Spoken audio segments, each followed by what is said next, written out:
Peut-être que, voilà, il y a des choses que vous n'avez pas saisies, des choses qui vous, voilà, qui vous brouillent encore un peu. Et là, on a une petite demi-heure pour échanger avec Marie-Noël, pour du coup peut-être partager des choses qui vous ont éclairé, ou des choses qui vous ont titillé, ou des choses qui, du coup, sont vraiment très nébuleux, on va dire. Donc, toute question est bonne. Surtout, n'hésitez pas.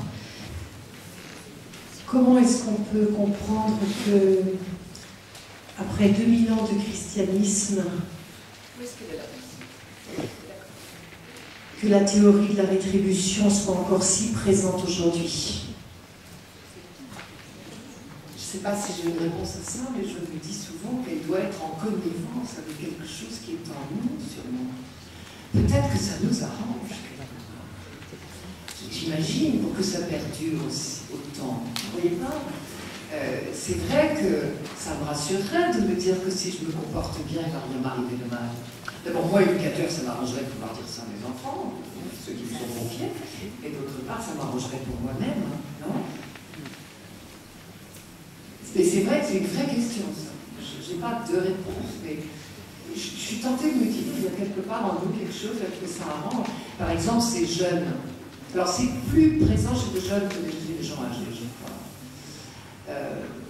Je suis frappée de voir comme ça perdure. Il faut que les méchants soient punis. Je suis d'accord avec vous. Mais elle perdure encore dans notre langage d'église. Vous savez que ça va très loin si j'écoute le livre de Job. Ça va aller très loin et ça va me déranger beaucoup.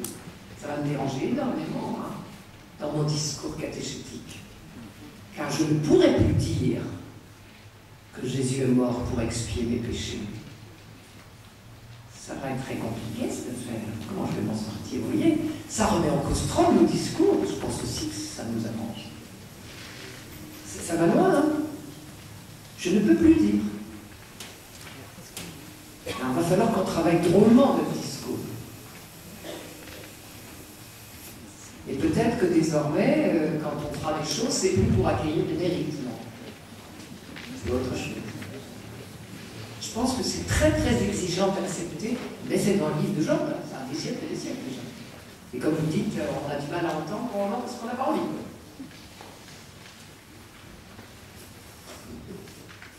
Oui, merci pour tout ce que vous nous avez dit. Je pense qu'on va repartir gonflé à bloc dans cette perspective, mais comment, bien sûr, en étant ce que nous sommes, nous pouvons apporter quelque chose aux malades que nous visitons, mais que leur dire de ce que nous vivons, pour les aider à dépasser eux-mêmes leur souffrance? Se taire. Oui, d'accord. Se taire, se taire, se taire. Être nous-mêmes alors. Tout simplement, être une main, être un sourire, ça je crois vraiment. Être une main, être un sourire. Enfin, il me semble, ceux d'entre vous qui ont souffert savent ça, toute parole blesse. Elle est touche de traviole, la parole qu'on nous dit. Vous ne trouvez pas? Il faut accompagner la personne là où elle en est.